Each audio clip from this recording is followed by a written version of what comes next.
Exconcejal de la ciudad de Medellín, le fue bastante bien, bastante crítico. No sé si quiere volver a repetir por ahí, vamos a ver qué nos cuenta más adelante de sus aspiraciones políticas, porque a estos políticos prueban, José, y les va como gustando. Sí. Se van quedando ahí, pero bueno. En vicia, Nacho. En vicia. Prueban y se quedan. Sí, Don cierto. Daniel Duque, ¿cómo me le va, hombre? ¿Qué más pues, Nacho? Muchas ¿Qué ha gracias hecho? por la invitación. Yo he hecho descansar, dedicarme a la vida contemplativa. He estado leyendo novelas espectaculares. ¿Pero qué está viendo el papá y la mamá o qué? No. No, yo una plática para ir un Yo tiempo ahí. afortunadamente logré ahorrar para tener un colchoncito de un par de meses y estar tranquilo.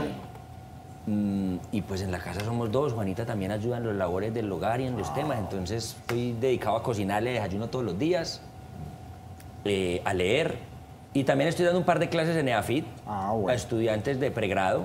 Estoy escribiendo pues columnas todos los miércoles en El Colombiano. En El País de España me invitaron a hacer 3 colaboraciones. Escribí 3 columnas a principios de este año. Y bueno, y también preparando cositas, preparando ideas chéveres para seguir incidiendo, que me parece que es una cosa muy importante. Usted me dijo, ojo, vamos con estos temas. Bienvenida y bien pueda. Bienvenida a su temática. Sí, Daniel, antes le decíamos concejal. Daniel, en las últimas columnas, precisamente que usted ha escrito en El País de España, una de las últimas tenía que ver con el gobierno de Gustavo Petro. Y hemos atravesado por muchos cismas con este gobierno. Y uno de ellos transversales, digamos, al tema de reformas, a sus decisiones, al tema de sus ministros, tiene que ver con las marchas. ¿Qué lectura se puede hacer realmente de un gobierno nacional que cuando no se está de acuerdo con ese gobierno nacional, él manda a que vamos a marchar? Pues, María Andrea, yo creo que el gobierno Petro llegó en unas condiciones muy parecidas a el momento en el que llegó Federico Gutiérrez esta vez a la alcaldía de Medellín, en un momento de indignación ciudadana. Había indignación con el gobierno de Iván Duque, nunca habíamos tenido un gobierno, entre comillas, alternativo, de izquierda en el pasado reciente en nuestro país. Y en ese orden de ideas, pues había unas expectativas puestas sobre Gustavo Petro muy grandes, especialmente del movimiento social, del movimiento estudiantil, de los sindicatos. Y yo creo que el gobierno Petro lo que ha hecho es, pues, como defraudar a sus electores. Y defraudar a sus electores porque se dedicó a hacer muchas cosas igualitas a las que han hecho los gobiernos de toda la vida, nombrar un montón de gente sin idoneidad en embajadas. Ahí ya acaba de mandar el señor Benedetti, que acababa de decir hace unos cuantos meses pues un montón de babosadas y que había recibido plata del narcotráfico en la campaña y que había conseguido 15.000 millones de pesos y ahora lo acaban de nombrar embajador en la FAO, una embajada que llevaba pues ya más de 2 décadas cerrada. El presidente Petro está inmerso en un montón de escándalos de presunta corrupción graves, el tema de los pasaportes, el tema pues de todos los escándalos alrededor de Benedetti, de Laura Sarabia, de Marelvis, la niñera de Laura. De Laura Sarabia, precisamente. Entonces, pues ese cambio o esa expectativa grande que había en medio de la ciudadanía de que tuviéramos un nuevo gobierno mejor, diferente, que hiciera unos cambios y unas reformas, pues no se ha concretado. No hay cambio. No se ha concretado y al contrario hay una pues mayor desilusión y pues probablemente hacia donde trata de girar el péndulo, según dicen muchos analistas, es pues la derechización del país. Y digo que llegó en unas condiciones muy parecidas a las de Fico, porque Fico ganó la alcaldía con 73% de los votos en medio de una indignación generalizada muy grande con un pésimo gobierno que habíamos tenido, que era el del señor Daniel Quintero. Y ahora pues yo espero, Federico está empezando su gobierno y tiene pues un reto muy grande que es el de honrar esa confianza ciudadana de más de 700.000 Yo quiero chulear a Daniel Quintero de una vez, y lo vengo diciendo mucho. Yo pienso que ya la actual administración, ya Chao, mes y medio, pasado es pasado. ya, déjelo atrás, ya. ¿Cree usted que sí se van a encontrar pruebas contra Daniel Quintero? ¿Cree usted que o no va a pasar nada con todo lo que se ha hablado? Yo lamento mucho el papel de las instituciones, especialmente de los organismos de control, de la Fiscalía, de la Contraloría, de la Procuraduría, en todo lo referente a las denuncias de corrupción que hubo en el gobierno de Daniel Quintero. Yo lamento mucho ese trabajo, yo creo que ha sido un trabajo bastante mediocre. Apenas al final empezamos a ver algunos repuntes de la Procuraduría, un par de, digamos, de acusaciones y de puesta de cargos frente a unas funcionarias y funcionarios de Daniel Quintero por los escándalos del Jardín Botánico y demás de varios de los que denunciamos Buen Comienzo y esto. Pero yo, en términos generales, confío en las instituciones y yo espero que tarde que temprano la corrupción caiga y los corruptos Pero caigan. caerá a punto de fusibles. ¿Por qué creo que puede caer y por qué creo que esto puede llegar incluso hasta Daniel Quintero? Porque ya hay varias imputaciones de cargos contra varios exfuncionarios de Daniel Quintero y contratistas de esa alcaldía. Y yo creo que esos procesos son tan sólidos y la Fiscalía ha venido recaudando tantas pruebas por parte de las veedurías, por parte de quienes en su momento estuvimos en el Consejo, de periodistas, de ciudadanos y ciudadanas, que van a llegar a un punto en el que van a encerrar a esas personas a 15 días de recibir una condena y les van a decir, ¿usted quiere irse para la cárcel o quiere que le dé un principio de oportunidad para que cante? Ah, bueno, ahí Entonces yo creo que si la Fiscalía en algún momento utiliza la carta del principio de oportunidad con muchos de estos funcionarios que sé que deben estar bastante asustados porque son procesos que se les vienen pierna arriba donde van a perder su libertad probablemente, pues yo creo que en ese caso Daniel Quintero tiene que asustarse. Y no es uno, no es dos. Son ya más de 15 personas que han recibido imputaciones de cargos por parte de la Fiscalía. Estamos hablando de cárcel. Eso, por un lado, sin contar la Procuraduría, sin contar las sanciones disciplinarias, sin contar la Contraloría y las sanciones fiscales. Entonces yo creo que pues, hay que confiar en las instituciones, rodear a las instituciones. Y yo siempre he creído que los corruptos tarde o temprano caen. Pero entonces ahí se la complemento. ¿Y creería usted que con esta terna de fiscales, la premura, la presión, que me nombren fiscal, de pronto el panorama podría cambiar para a estos políticos afines al actual gobierno? Yo creo que el gobierno de Petro se equivoca en presionar a la Corte Suprema de Justicia en la elección de fiscal. Pero sí creo que es necesario que la Corte Suprema de Justicia nos ayude a salir cuanto antes de la situación de interinidad que tenemos en la Fiscalía General de la Nación. La fiscal Mancera que tenemos en este momento tiene su nombre manchado y la gente no confía en la fiscal Mancera porque pues, tiene acusaciones muy graves pues, de esconderle delitos a narcotraficantes en Buenaventura. De eso está acusada esa señora. Entonces, pues yo sí creo que la Corte ojalá pueda escoger fiscal rápido. Creo que el presidente se equivoca en la manera en la que los presionó. Creo que fue un error bastante infantil y creo que a la justicia se le respeta. Pero creo que la terna para fiscal que presentó el presidente Petro es una excelente terna. Es más, yo me atrevería a decir que es la mejor terna que yo he conocido de candidaturas a fiscal general de la Nación y me encanta que sean 3 mujeres y que sean 3 mujeres que tienen pergaminos, que tienen a sus espaldas conocimientos sustanciales sobre lo que significa el derecho penal y yo espero que no vayamos a tener fiscal de bolsillo y creo que no porque creo que son 3 mujeres buenas, independientes y además muy probas. Además recuerden ustedes que al principio del gobierno la gente decía que iba a poner de fiscal a fulano o a sutano o al amigo de la campaña. No, puso 3 personas que nunca estuvieron en su campaña, que no han hecho política electoral nunca y que son muy respetadas. Entonces yo espero que la fiscal general de la Nación que elija la Corte Suprema, ojalá pronto, sea una excelente fiscal y pueda seguir avanzando en este y en todas las Lo que usted piensa es que podrían seguir entonces con esas investigaciones y seguir para adelante con todo lo que tienen. Yo confío en la justicia, Nacho. Yo confío en la justicia. Y a todas estas, ¿usted cómo ve a Andrés Julián Rendón y Federico Gutiérrez en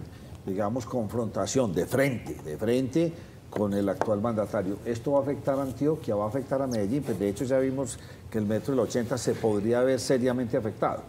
Y el tren del río, en fin. Bueno, yo creo que para aterrizar ahí, primero quiero decir una cosa frente al gobierno de Petro, y es que el presidente Petro tiene una manía por, digamos, tener incidencia en absolutamente todo. Y entonces ahora con este decreto en el que quiere cambiar cosas sustanciales del presupuesto está acabando, no con el metro del 80, no con las vías 4G que pasan por Antioquia, sino en general con grandes proyectos de infraestructura en toda Colombia, lo que está pasando con el Regiotram de Occidente en Bogotá, lo que está pasando con las vías en el departamento de Cundinamarca. Es decir, no es que el presidente esté atacando a Antioquia. No, son 70 y pico de obras a nivel nacional. Es el presidente, y ahí estamos nosotros afectados. Es el presidente poniéndose un palo en la rueda para autosabotear su gobierno y no poder ejecutar obras que son estructurales y que son fundamentales y que tenemos que sacar adelante.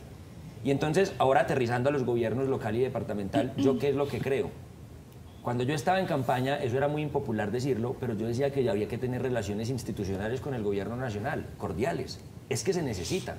Y sigo sosteniendo eso es necesario.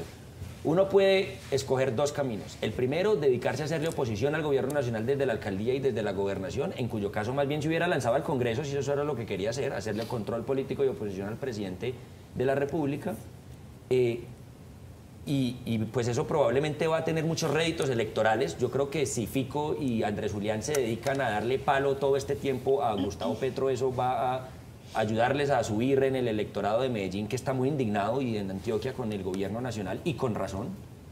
Pero el segundo camino es el de decir, yo soy el alcalde y el gobernador, y yo tengo que hacer obras públicas, yo tengo que sacar adelante graves problemas como que el 26% de los hogares de Medellín se está acostando con hambre, como que Sabia Salud necesita capitalizarse en más de 300.000 millones de pesos y necesitamos recuperar el control, como que tenemos en este momento que sacar adelante las vías 4G para hacer la conexión con el puerto de Urabá. Entonces uno se puede dedicar toda la vida a decir, Petro, no me caes bien, no me gustas, tu gobierno es un desastre, y Petro guerrillero, y Petro lo que quieran, o en ponerse a cargo de lo que les corresponde. Cuando uno gobierna, cuando uno es alcalde o cuando uno es gobernador, uno lo que tiene es que hacer, no dedicarse a pelear y a hacer discursos y a estar en las mesas de opinión como nos cogieron anoche. Por eso estamos los concejales o los exconcejales o los analistas o los que opinamos.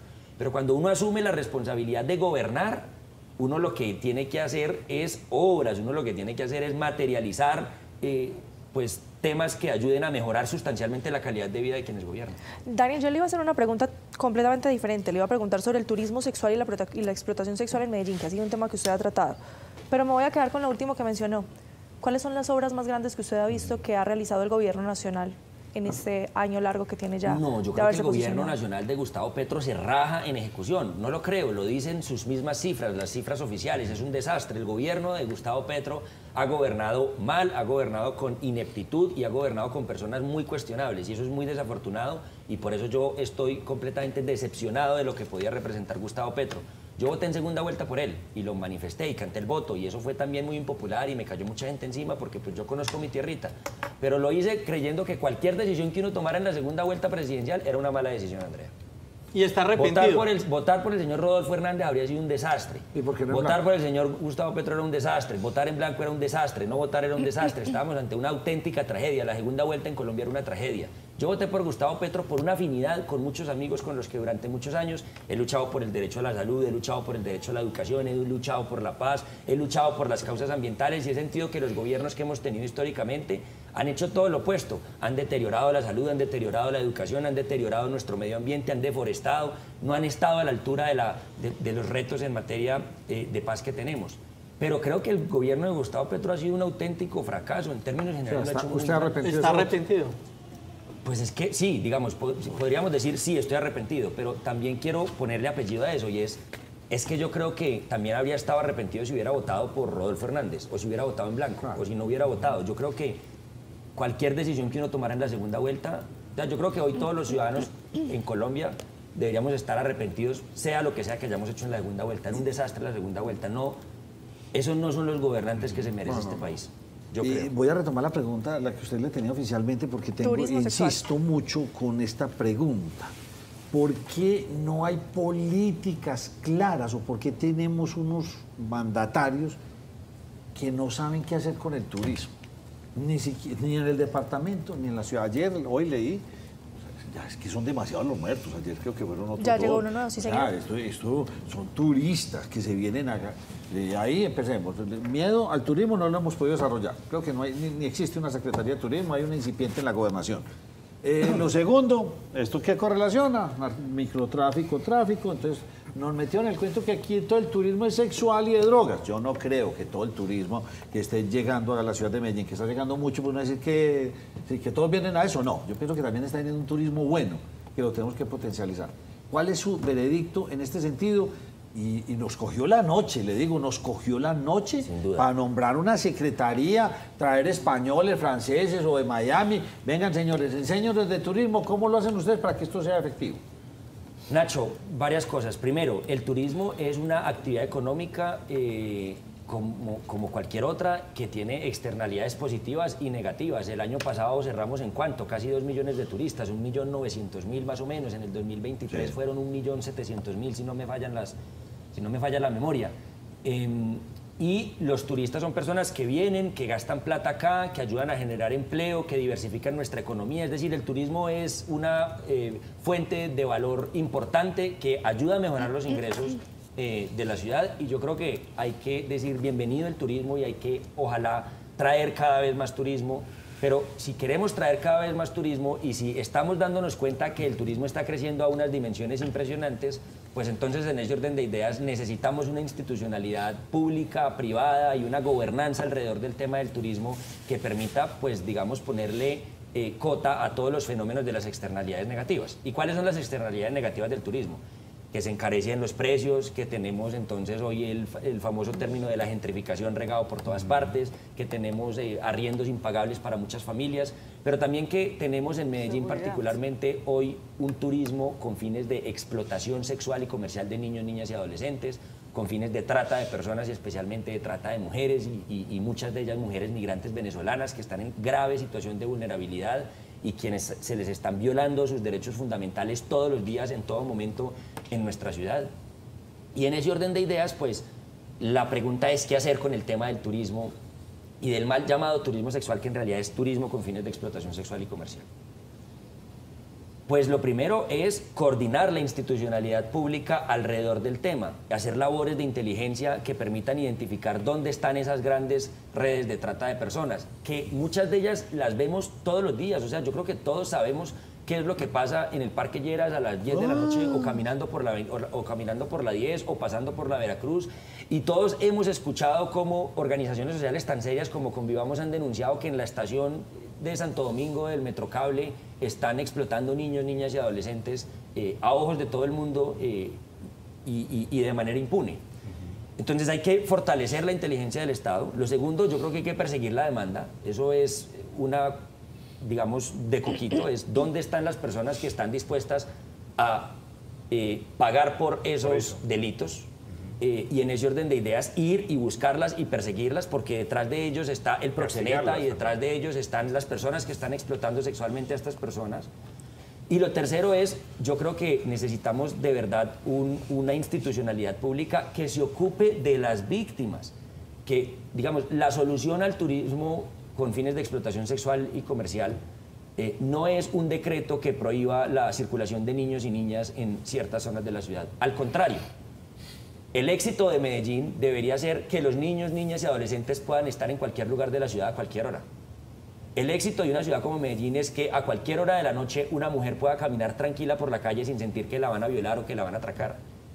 Ese debería ser el propósito, hacia allá es hacia donde deberíamos ir. A nosotros nos han tratado de meter la fórmula contraria, y es decirnos, lo que hay que hacer es encerrar, porque es que la ciudad es muy peligrosa. No, lo que queremos es una ciudad donde se pueda convivir. Oiga, pues no me dijo nada positivo del turismo. Usted me está poniendo a hacer, ¿qué está dando el primer? Pues estoy diciendo lo que hay que hacer. No, y le digo una cosa, lo más importante, hay que potencializarlo, hay que variarlo. Y le voy a decir una cosa, hay que sacar a estos señores que vengan, llevarlos a Cerrotusa, a Andes, a Jardín, pero nadie está hablando de eso. Para terminar, Medellín no está recibiendo 1.900.000 turistas al año solamente porque haya personas que quieran venir a buscar sexo, drogas y alcohol. Eso desafortunadamente pasa y hay que ocuparse de ello y hay que perseguirlo. La gente está viniendo a Medellín y está viniendo a Antioquia porque Medellín es una marca. Eso es. El estudio de Antioquia Emergente que sacaron la Universidad de AFIT, Confama y ProAntioquia dice, entre otras cosas, que si Medellín fuera, por ejemplo, un país, sería el quinto país con más reproducciones en Spotify. Entre J Balvin, Maluma, Karol G, Fade y todos estos cantantes de reggaetón, seríamos el quinto país con más reproducciones en Spotify. Eso es una cosa impresionante. Medellín está en el mapa, literalmente. La gente hoy viene a Medellín porque le encanta esta ciudad, porque esta ciudad tiene una historia de resiliencia extraordinaria, porque esta ciudad pasó de ser la ciudad más violenta del mundo con 400 homicidios por cada 100.000 habitantes a finales de los 80 y principios de los 90, a ser una ciudad que construye escaleras eléctricas al aire libre en la Comuna 13 para que las familias más humildes puedan mejorar sus condiciones de vida. Y sí, podemos preguntarnos sobre los cambios que ha tenido esa zona en este momento y sobre las intervenciones puntuales que hay que hacer, pero Medellín tiene una historia extraordinaria y maravillosa que ha hecho que se vuelva interesante para el mundo venir a conocernos. Y yo creo que eso hay que potenciarlo. Obvio. Sí, lo sabemos, lo sabe usted, lo sé yo, lo sabemos muy poquitos, o todo Medellín. Pero no estamos haciendo nada desde las administraciones. Todavía no hay una política clara. María Andrea, usted tenía preguntas. De acuerdo. Sí, Nacho, uno de los cuestionamientos que le tenía le voy a decir concejal, a Daniel, era acerca de la movilidad, porque mire, mientras él fue concejal, criticaba muchísimo a la Secretaría de Movilidad y también estuvo haciendo vigilancia sobre un contrato de chatarrización.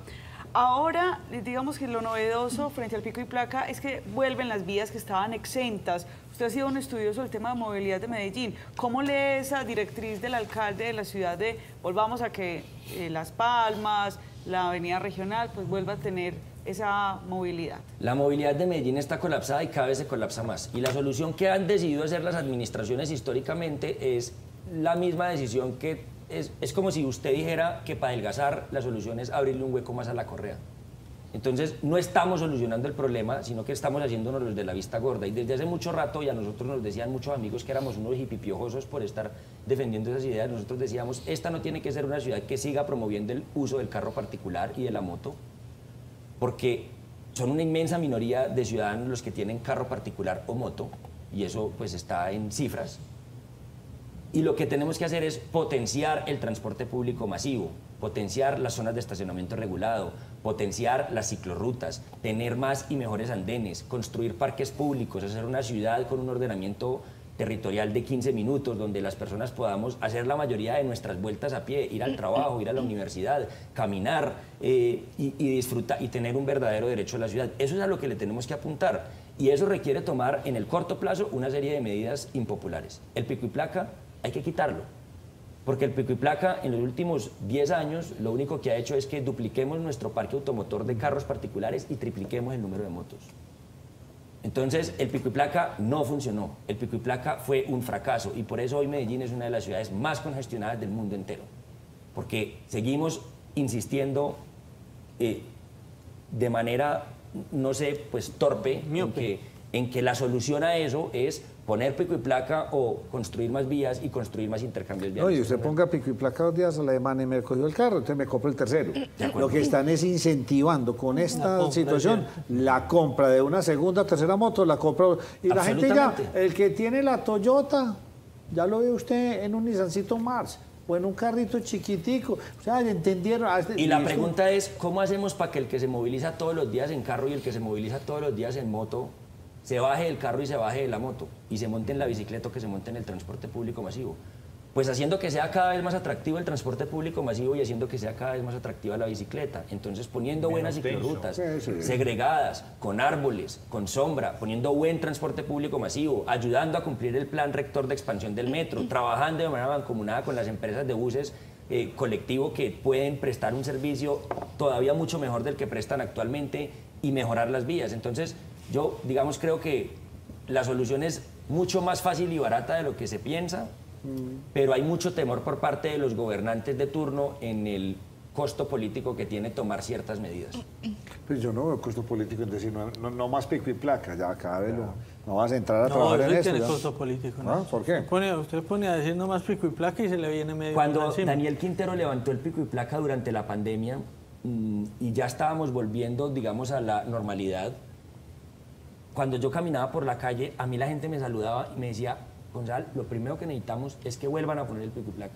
Y yo les decía, eso es lo que no debemos hacer. Sí, claro. Eso es lo que no debemos hacer. Pero mucha gente pide el pico y placa. En Medellín todo el mundo dice, lo que necesitamos es pico y placa. No necesitamos pico y placa. Mire, exconcejal Dani, lo que pasa es que también hay que mirar cómo se acomoda uno en el transporte público. Por lo menos, ¿qué hago yo cuando bajo de mi casa y pongo el Waze y veo que hay congestión en la autopista? Sencillo. Parqueo en Mallorca, cojo el metro y de ahí me voy en menos de 10 minutos. Estoy en el puesto de trabajo. ¿Sí? En carro sería casi prácticamente 1 hora. Lo que pasa es que la misma tarea no la puedo hacer en hora pico en el metro, porque pasarían 2-3 metros y no logro conseguir el transporte público. Haciendo una salvedad que el transporte público saliendo de su casa es un peligro, pues, en determinadas circunstancias. Sobreviviendo, saliendo de mi casa. Bueno, en resumidas cuentas, ¿piensa usted que, o sea, usted tiene algunas críticas hacia nuestro actual alcalde Federico Gutiérrez, pero al menos estamos retomando la senda por la que veníamos antes de la anterior administración? Nacho, porque ahí tuvimos una involución impresionante, ¿o no? Nacho, yo creo que todavía es muy temprano. Daniel Quintero ganó las elecciones porque Federico Gutiérrez gobernó antes. Sin Federico Gutiérrez no sería explicable el fenómeno de Daniel Quintero y yo creo que eso hay que resaltarlo. Yo le deseo los mayores éxitos al alcalde Federico Gutiérrez y espero que de verdad lo haga muy bien. Creo que los primeros signos de alerta que han salido frente a la elección del personero y frente a lo que acaba de pasar con el secretario de Cultura tienen que prender alarmas lo antes posible para que el alcalde se dé cuenta pues que Medellín no aguanta otra decepción, Sí. que Medellín viene de una decepción muy grande y que Medellín está completamente horrorizada con el nivel de corrupción que tuvimos y que ahora tiene una ciudadanía mucho más vigilante, que ahora tiene ciudadanos y ciudadanas que están pendientes de a quién se le entregan los contratos públicos, de a quién se involucra dentro de la administración pública y de cómo se toman las decisiones de política pública. Entonces yo creo que él tiene una gran responsabilidad y yo espero que lo haga bien, yo espero que mejore el ambiente y la conversación con distintos sectores. Me cogió la noche porque todavía tengo otro invitado y un corte. ¿Volverá usted al sector público? ¿Le llama la atención? ¿Volverá usted a algún puesto por elección pública? Nacho, yo amo lo público, yo amo a Medellín. Ya amo me a contestó, Antioquia, amo no a sabemos para Colombia dónde, y me pero usted va. encanta. Y si puedo servirle a la ciudadanía, yo lo haré encantado. Pero O sea, si en este Fico lo momento, llama a usted a ofrecerle una secretaría, ¿usted la yo aceptaría? en este momento estoy descansando. No, Nacho. pero dentro de Estoy un cabalgando mes, la hombre, contemplativa. dentro de mes y medio, usted conoce. No, Ya cuando esté yo- bien descansadito. No. Yo no sé, Nacho, cuál es mi papel en este momento. Yo estoy pensándolo todavía con calma, estoy tranquilo. Yo de verdad terminé 4 años muy intensos en mi vida. Yo la pasé muy bien como concejal, pero también terminé muy cansado física y emocionalmente. Y entonces ya veremos qué sigue y no tengo afán, la verdad. Nos en este cuenta, momento. le cuenta la primicia a ella. porque la Tengo- tenemos. Daniel Duque es concejal, gracias por haberme acompañado. A ustedes, muchas gracias, que estén bien. Una breve pausa y volvemos.